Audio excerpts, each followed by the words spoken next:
Euskal Herriko pensionista mugimendutik, israeldar zionismoa mendebaldeko gobernuen laguntzarekin, Palestinar herriaren aurka egiten ari den genozidioa salatzen dugu. Egunetik egunera larria den egoera eta Israelgo armadaren bombardaketen ondorioz hildako pertsonen kopurua batez ere haur eta emakumeena areagotu egiten da. Onartezina da Europako gobernuen jokabidea, eta horren aurrean jarrera argia eta irmoa eskatzen dugu genozidioaz amaitzeko.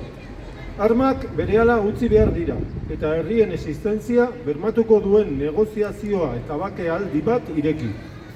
Horregatik, Euskal Herriko pensionisten mugimenduek Hego Euskal Herrian datorren maiatzaren 15erako deitzen ari diren mobilizazioak babesten ditugu. Nakbaren oroitzapenaren eguna baita.